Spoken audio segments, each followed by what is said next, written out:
Welcome back to another episode of ABA Mom. I'm your host, Allie, a mom of five and board certified behavior analyst. And today I have three guests with me, Julie, Tracy, and Sharon.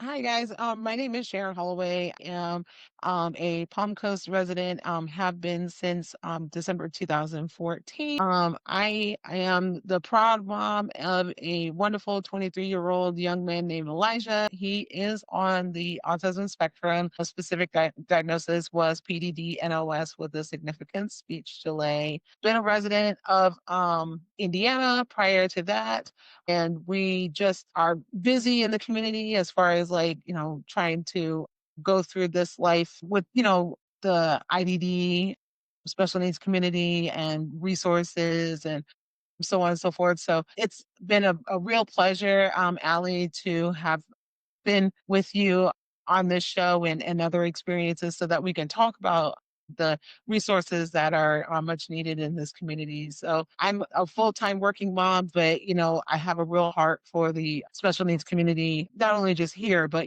pretty much everywhere because there's a lot that needs to be changed. So thank you so very much for having me. Yeah, of course. So happy to have you. And Sharon and I were on a previous podcast with Autism Labs as well.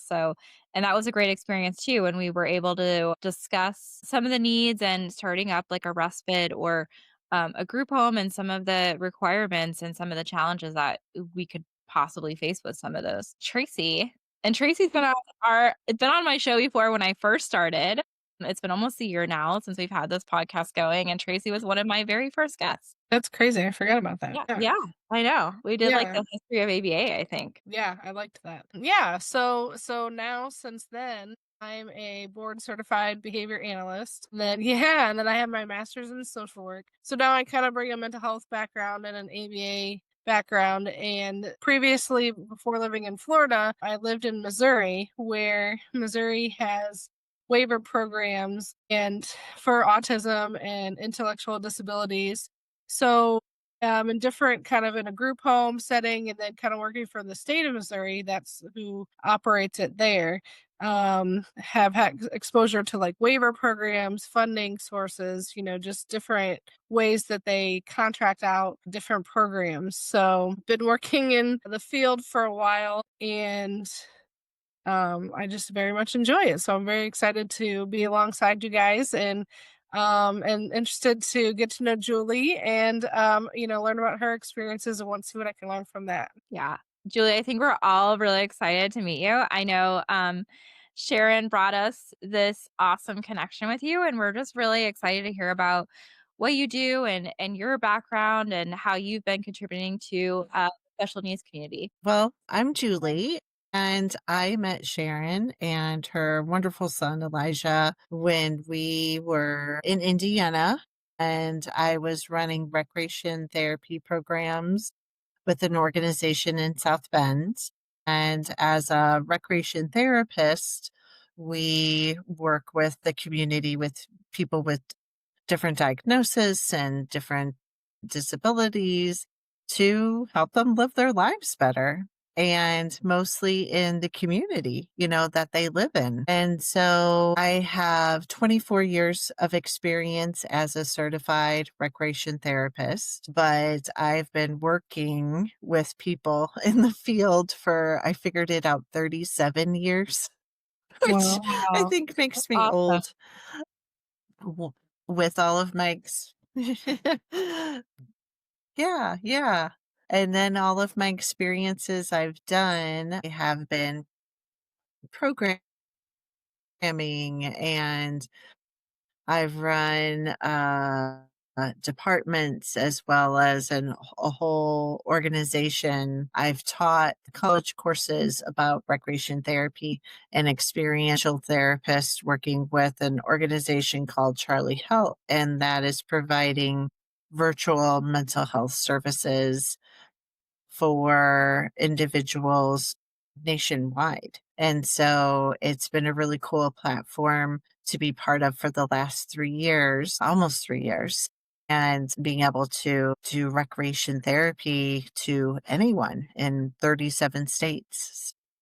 So I'm loving. Thank you so much for being here today and all of your years of experience. That's incredible. You worked across many different environments. So, like, you've worked in, it sounds like schools, group homes. Did you say virtual classes as well? You've done virtual. And how has that shaped kind of your approach? What kind of approaches work best for you? And like, how has that shaped like all your different approaches that you've used to work with the community? Yes. So being able to work with the community, it's been really great. Reaching out, mainly connecting the community partners together. For example, when I was teaching recreation therapy, we would provide class projects with the students who needed fieldwork experience. I would then connect those students with different residential facilities to provide their recreation programming. And so the students needed the fieldwork hours and the experience. It was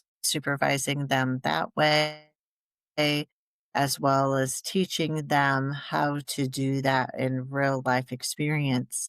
So that was the benefit for the university. The benefit for the residents was, be able to do these great programs with each other. And the residents were getting new faces, which is so important, and making friends, and them telling them about their Special Olympic, sports, and showing meadows, and to be able to have that wonderful connection and communication and all of that, and it's in the community and in their home that they live in. So it's a win-win for both entities for sure. And I think what you do is very interesting, and you might be one of the first therapeutic recreational specialists that I've ever met in my life. So, can you kind of share? I know you shared a little bit about how you help the community. Sure. So, in the position that I have now, we have recreation therapy curriculum that is evidence based, research based to be able to get connected with assisting our clients that are part of an intensive outpatient program. And it's all virtual. And so we run everything on Zoom currently. Our platform is Zoom. And so in the morning, I get up and take my kiddo to school, take care of our animals. We have lots of animals to take care of in the morning, but then prepare for the day. So I'll go through and I'll say, all right, I have 6 groups I'm going to be facilitating for today. Here's this group, here's this group. All of my groups are permanent groups. And so I have known them from day one in the program. Who are in the program are there for 9 to 12 weeks.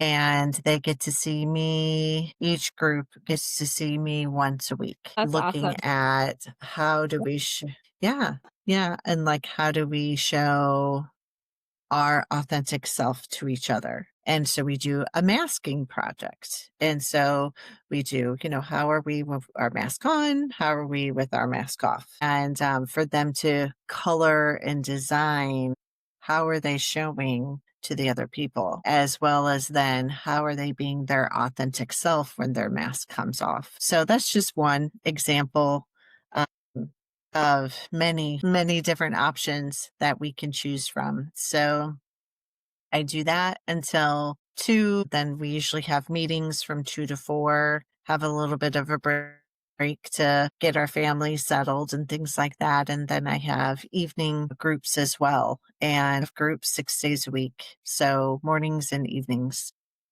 And what would you say if somebody was starting uh like an adult day training program? What would you say would be some great skills for them to kind of start to like work on, or what do you think is like a really a need for a lot of the clients you work with? What area would you say? Living skills, communication skills, and if I'm looking interpersonal, living skills, communication skills, conflict resolution, those are always the top 3. And then if I'm looking at living skills, then it would be, job readiness skills and how to help them navigate this world, which is harsh. And so with the living skills and the communication skills and conflict resolution, I always bring that into, hey, let's make a game of, making a routine of our ADLs. And what about communication skills? We have so many different ways of how to help people practice those. And, to be able to role model those different ideals. An organization that has like a workshop that's kind of connected to it or anything like that, but anything that they would have job coaching for, to be able to say, not working in the workshop. I don't think that's the answer. I really never have thought that was the answer. I believe people have to work out in the real world, and so let's get everybody job coaches to help them work in a real job and make a real wage, and to be able to do that and to feel independent and understand all of those processes that go with that. That's the way of how we can assist everybody to be as independent as possible in their community. Yeah, I agree. I like what you said about the conflict. I think those conflict resolution, those social skills are certainly important. The job skills are important. And whatever kind of the needs are to kind of get them ready for life in the world. I think that all of those things are very important and essential. What would you say for somebody if somebody wanted to start up an day program or a life skills program, what would you say the best startup might be? What has your experience been as far as like the billing process? Yeah. So the organizations that I ran and operated actually helped start up. They went from very small. They were there, they were existing, but I was able to take them from very small to take them to the next level. And a lot of that was figuring it out and figuring out community partners and connections and billing and budgeting and all of that in between. The strong thing that is currently going on right now is if you're wanting to start up a residential to become a nonprofit, because that would be where you can get grants and things. Number one, you need to find funding. That's huge. And to be able to find funding, the funding sources and the grant sources right now, they are looking for collaboration. So, gone are the days of where one organization is going to be able to go and it's just me. So you have to go and get connected with your community partners to show that collaboration and to be able to say, well, look at this. I have this partner now doing as our mission or our vision. So that I would say would be number one, find somebody who has a collaboration, has a similar vision or mission, and collaborate with them to be able to do that. And then that would help you be able to secure funding. That would be your next step. And then it would be, as you all know, Florida, Indiana, Missouri, Illinois, we all have different rules. All of our states have all these weird restrictions and rules. I really wish Illinois had waivers because that would just make things so much easier. But so you would have to know all of those rules as well. So to kind of navigate all of that, I would first connect with, especially if you're needing to have a startup nonprofit, the way of how I was able to get a lot of my legal questions answered was the networking, as well as I joined our community foundations, and they had all these great network events where, they taught you all of these great things. Also, if anybody is near a state and federal funded university, their business department will always have, it's called a small business incubator, and they will help you work out a business plan and figure out the legalese and, do budgeting and where do I need to find grants. And even some of them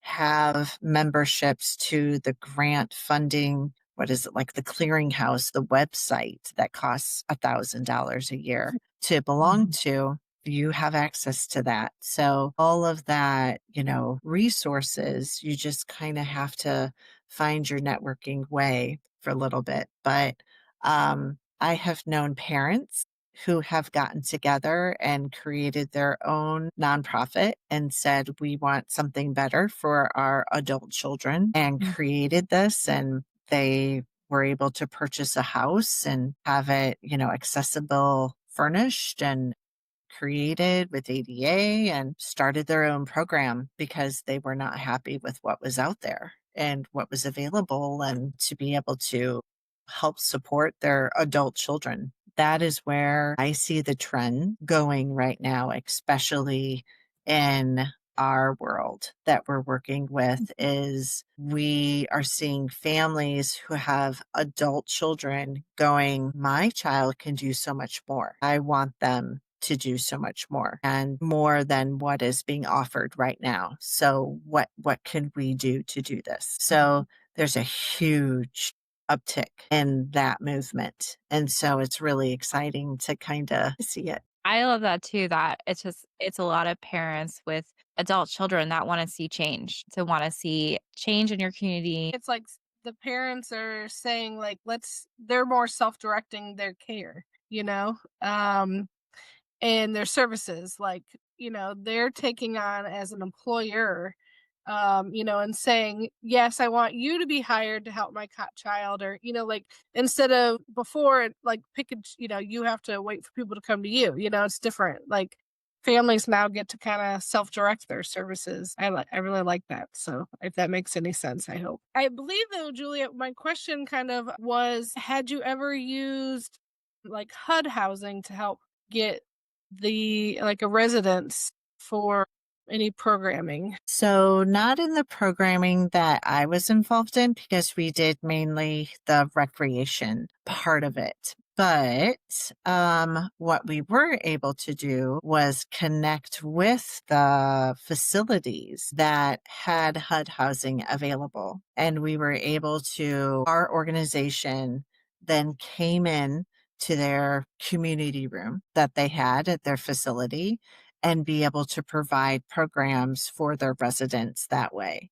From what I've heard, how do I put this nicely? From what I've heard, housing is really difficult to get. And I have helped a lot of families. I wrote letters, recommendation letters. I've worked with this family for many years, and, blah, blah, blah. And yes, they receive, scholarships from our organization. And so, as much as I could help be an advocate for those families to do that, for them to find housing or to find placements. Another hard thing that a lot of families are doing, having to deal with right now, is the parents are getting older. And now what? We aren't physically able to take care of our adult child anymore. So what do we do? And when I used to work with families of young adults, I said, you need to get them on a waiting list, because it would be in Illinois, it is 5 to 7 years to have a spot in a residential facility. And what is going to happen I had this discussion with a family with an organization I used to work with before this. And, they were an older couple, and they were taking care of their granddaughter. And I said, what is going to happen? You are over 70. Well, we'll be fine. I said, no, she needs services, and you need to get this set up for her. And unfortunately, their health declined very quickly, and it was a big struggle. And I helped try to find emergency placement, but she was placed finally 2.5 hours away. And so that's the whole other thing, is limited beds, they call it. This is a spot or a bed.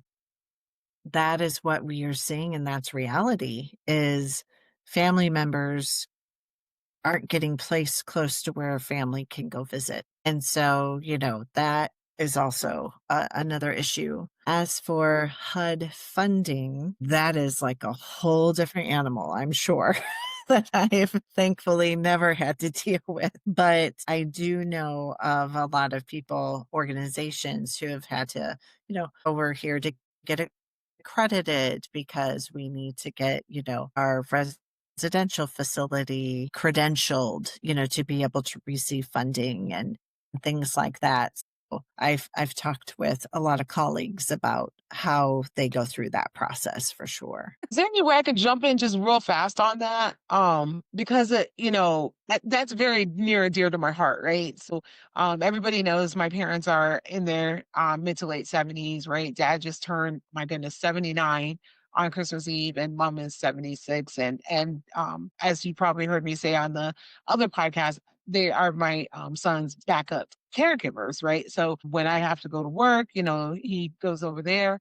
And fortunately, there is a emergency solution here in Florida for the waiver program where if something happens and you need to get bumped up, you can. My thing is that, and it's kind of a startling statistic, but here in Florida, I think the last tally that I saw was over 22,000 clients waiting to be serviced on the mid waiver.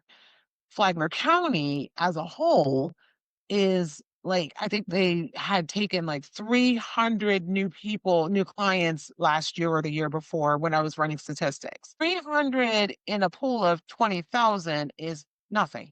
You know what I mean? And everybody is going to be an emergency at some point. I'm not here to blast the system. It's just kind of, we need to kind of shine a spotlight on the thing. Right. So when you're Mhm. dealing, and mind you, you're in a state that doesn't even have a waiver program. So how do you then parse out what's an emergency and what isn't an emergency? You know what I mean? Because what is an emergency in my household may not be considered an emergency to an entity that is responsible for placing. Does that make sense? Yeah, but there's critical ones like Mhm. homelessness. Yeah. Homelessness. So Mhm. my Yeah, child will have to be homeless at some point in time. And the very it's a critical, emotional cord. Mhm. I think, Yeah. my experience. Yeah. Well, in Illinois, they call that the PUNS list, and that's the 5 to 7 year waiting list of people and waiting for services. And so you should be recommended to put your child on that list as they're in their transition plan in school. But schools forget about that sometimes. And so, like in this instance of the granddaughter, she wasn't even on that list. And so it was trying to figure out how to work everything through. And understandably, once you do get services, you're able to get housing reimbursed and services reimbursed to a point. But yes, if there's emergencies, you do get up the list and what defines an emergency, all of that as well. So, but if you aren't on that list and then all of a sudden you have to be on that list, it is a scramble. And it's something that a lot of families really have no idea about because people just don't tell you about it. They don't talk about it. They're finally talking about it, at least in the programs that I was working with, starting in like middle school. That's about where you should be starting the transition program in school. They should be talking about getting services, and here's this option and availability. It's very frustrating, yes, for families. And so then other organizations have to step in to help advocate to be able to help them get services. Yeah. So, without the waiver, where does the funding come from as far as like the placement for these clients? So in Illinois, since we don't have a waiver, it is federal funding and state funding, which it's all cut. Literally, politics play a huge thing. And well, we're going to cut services. How does that work? So funding, they're able to be supported by different organizations, nonprofit organizations. Um, and support themselves to as much as they can, utilizing social services and things like that. But in Illinois, it to be able to supply that funding and support to families. And one thing I was really interested in sharing that you mentioned is that she's professor, Julie, you're a professor at Chicago State University, and that Mhm, you mhm. sometimes have, or you've seen other facilities or programs like use students to help and with some of these programs that they're running. So, in what ways have you seen the students utilize it? How does it benefit the students, and how does it benefit the organizations? Absolutely. University side, of course, it's benefiting the students because our students, especially any student that is going to be working with people in a medical kind of profession, they have to, within their college life and college experience, have field work experience. And then usually they have internships they require fieldwork experience to go and become experienced working with people. And so by doing that and in my therapeutic recreation classes, I would go out into our community and we were able to get contact with and connected with residential facilities and two nursing homes. And I said, my students need experience coming in and doing programming with your population, and your people would love my students. And, to be able to enjoy somebody new and fresh coming in. So let's do it. Let's make this collaboration. And so it was paperwork, sure, and the students had to go do background checks, of course, and all of that. But it was beautiful because not only were we giving the students that wonderful experience of getting into the community and supporting their community, learning and putting what they have learned into action under my supervision while we were going to the different facilities, but then the residents were able to get experience having that awesome communication and connection to the students. And so much to the point of two of our students asked if they could continue to volunteer after our semester was done. And then one got hired on as a part time activity assistant in the nursing home, the retirement home, because they loved her so much. And so it was a beautiful connection from the university, and then a wonderful connection for the residential facilities to be able to have people come in and do great things, go, oh, that's a residential person. Mm. I'm not talking to them. That stigma Right, that's out there that I hate. I hate. right, And to just treat them as their people and having fun and talking about the Cubs game and what about this and how's your football team doing? Oh, they're awful. They're always that kind of stuff. And so that is now the challenge of me doing that at Chicago State, and to be able to say, hey, we have these awesome students that need field work. When I was teaching the course before, it was working with older individuals. So we sent our students to senior citizen day programs and the Ys, and, for them to participate and to get that exposure. That's so important. yeah. It's No, just a win win for everybody. yeah, I think that's a great experience. It's great for peer modeling too, to have that experience Mhm. too with younger people. And it sounds like, as far as the nonprofits or other organizations too, that it's also helpful to have volunteers because there's always a need for extra bodies, always a need for extra staff. So I think that's really important, and everybody kind of learns from each other. So the students are learning, and then, the residents are learning. So everybody's learning. So I love that model too, to have the students involved. Someone starting up, they were going to kind of make the choice between like a respite or residential facility. What would kind of your recommendation be? What would be the highest need out of those two right now? I would if you're wanting to start one, you absolutely need to have your non. And so that would be the first step. And that takes a bit, but like I said, the small business incubator helps you along the way. A friend of mine just did it for her organization. She said it took about 6 months. And so she put it all together to submit it. They went, we don't like how this is dotted or the T is crossed or whatever, and then she resubmitted it and it took about 3 months after that. And then it was fine. So that is number one, because if you are going to try to get any kind of funding, you need to be a qualified 501c3. Then you start applying for the funds. And as you're applying for funds, start your networking, start reaching out and saying, hey, I've got this great idea. Here's my business plan. So you've got to have that business plan first and have it all set out to say, this is what I'm going to do. And once you show your business plan to your connections, they're going to know you're serious. And so you do your business plan, you get your connections, you have your collaborations to apply for your grants. During all of that, start connecting with your parents and saying, hey, this is what I want to do.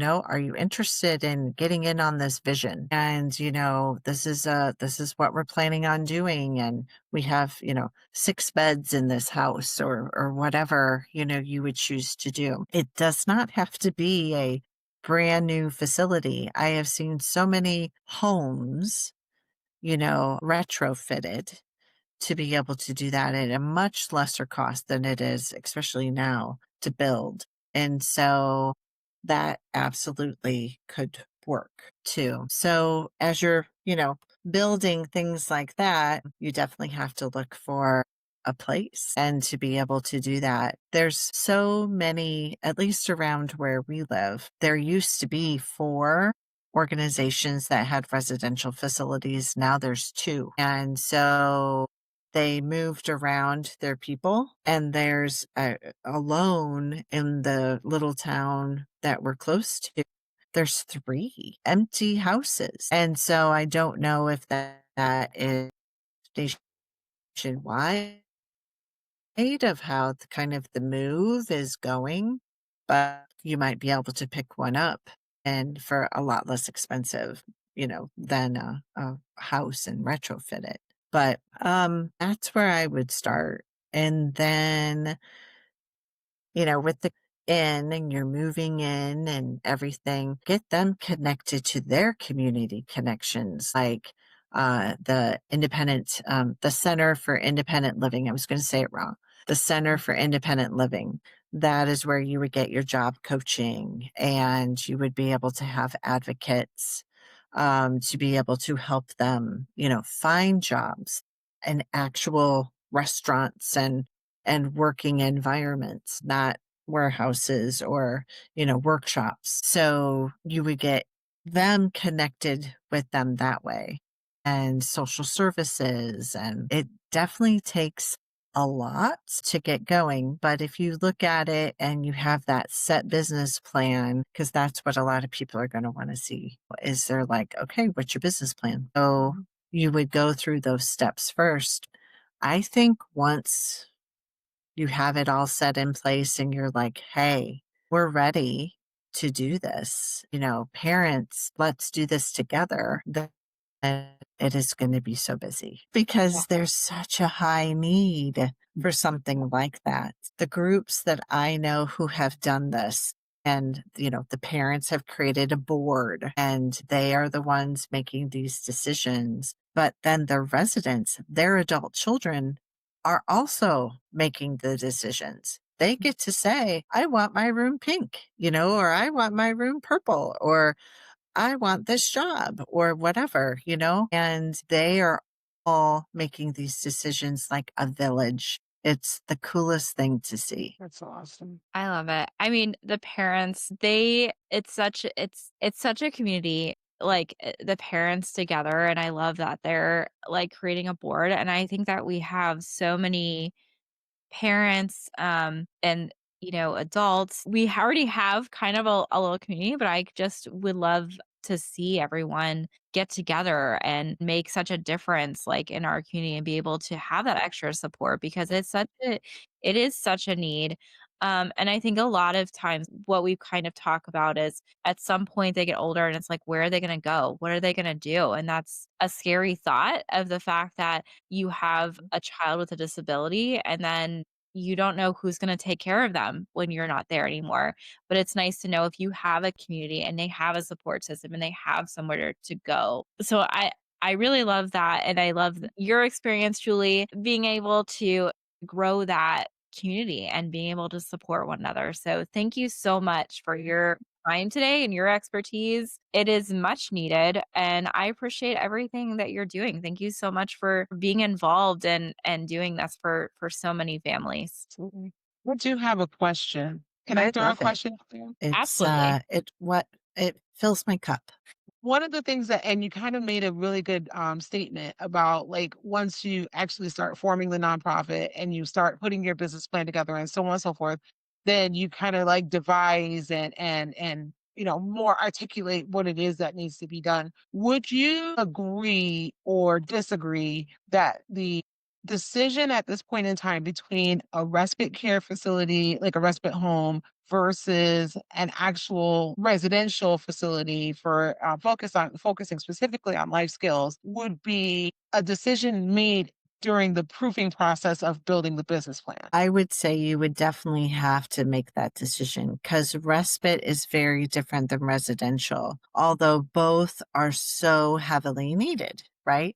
Because respite to me is I need the weekend off and I need someone to be able to watch my son or daughter that I can trust. And so I'm going to bring them to this facility so they will have the time of their life while I go take a break and then go pick them up on Sunday. Where residential, that's permanent. And so I know for a fact there's different standards for that, but I also know there's a camp that does that. You know, they have somebody come in and they do 1 week residential camp, but then they also have respite weekends and they are going at the same time. And so I would say for your business plan to be as clear as possible. You could say, we're going to do a residential house first in phase 1, and then maybe phase 2, add in the respite as needed and have that as like, a second chapter or a phase 2. Businesses always have phases. And so, you have your starter and then you have your, okay, I'm going to advance up to this now. And so that is a typical, step ladder for a business. It would be, I would say, this is my plan for phase 1. And then in 2 years, we're ready for phase 2 and add that in. But I think with your business plan, to have it all encompassing, because your business plan is supposed to be like this huge umbrella that explains exactly what you're going to do. And you can have little departments and little phases within that umbrella. But the worst thing to do is to restart a new business plan in 2 years. We're going to have a whole new business plan. People are going to be like, because who have already invested and become partners, and they're like, wait a minute, that's not in your original business plan. And they might get a little uneasy. But if you put it in there as this is the next phase, this is what I would like to do, and you are building and planning for that phase, so then it's really easy for you to just step in. That would be super simple. Yeah. I think that makes a lot of sense. And I think on some level, it kind of makes sense to have the residential first because you already have the rooms, you know who's going to be there. I think as a from a business aspect, like a kind of the stability part makes sense versus because for a respite, you don't know who's going to be there, how many people are going to be there, etc. And maybe even opening up like a bigger space too at some point. Like I think that kind of makes sense. I think you really help kind of define like, that could be phase 1 and then have like a phase 2. I think that part is really important too. So, Sharon, thank you so much for that question. That was good. I like that we touched base on that too, to talk about the residential and respite because they are very different, but like you said, they're both very much needed too. So there's Absolutely. And I agree. You kind of have to think of it as, and then the respite could be emergency respite as well. I like that idea too. And of course, like keeping in mind too that, I know there's a technical definition for respite, but there's so much of a need for the adult day program facet. It's kind of like you want to paint the world with this very wide brush, and how do you figure out what is the most important thing that makes the most business sense and can be done as quickly as possible, and you don't want to do it wrong, right? You definitely don't want to do it wrong. You got to be able to be intentional, and you have to be able to be almost foolproof as much as taking a chance can be foolproof, right? But you also want to be able to serve as many reasonable cases as possible without over or underestimating. Does that make any sense? It's so many things at once. And I like my dad always said, shoot for the moon. If you hit the stars, you've done well, that kind of thing. But or whatever it is, how that saying goes. But you do want to aim high, land somewhere moderately in between, but keep your expectations humble at the same time. So Mhm. yeah, that's kind of where we're at right now.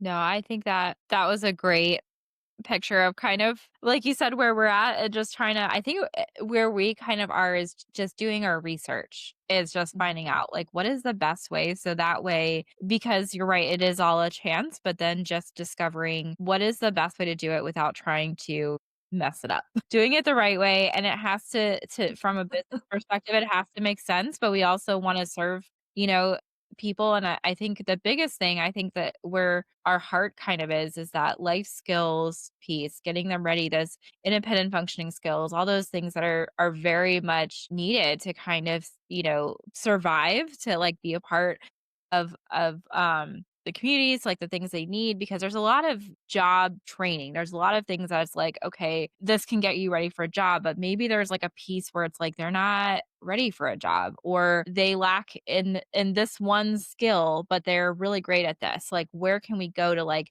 now that they've finished the school program to kind of work on that skill so I think that part is really important too but what we've kind of discovered is starting like an adult day programming by itself without a residential, without respite doesn't make a whole lot of sense. It almost makes sense to have the residential or respite program and then an adult day program too, where everyone can kind of be included as well outside of the residence. Do you agree, Sharon, too? Oh, sorry. Yes, absolutely. I don't know Yes. who's frozen and who's not. No, Like, I completely agree. yeah. I completely agree. If not anything, because the experience of being in a residential setting away from the family unit, right? Because we all know that sometimes, when Elijah's at home and he's in his room, he knows exactly what he's supposed to be doing and nothing else, right? But as compared to when he's out in the community and he's at his job or he's taking care of, himself and another person's home, he knows that his expectation is a little bit different. So I think a residential facility of this nature gives them the comforts of home, separates the familiarity, the mom and dad aspect, the grandma, grandpa aspect, the whoever the family units are, the guardian aspect, and takes that potential member, client, individual into another level because then they're getting nothing but learning. They're getting nothing but support. And it kind of gives them the ability to stretch their wings and be able to be more independent in that level because it's we're the ones that hold them back, right? We want them to run not too fast just yet. So I think that a program like that would be a lot easier for.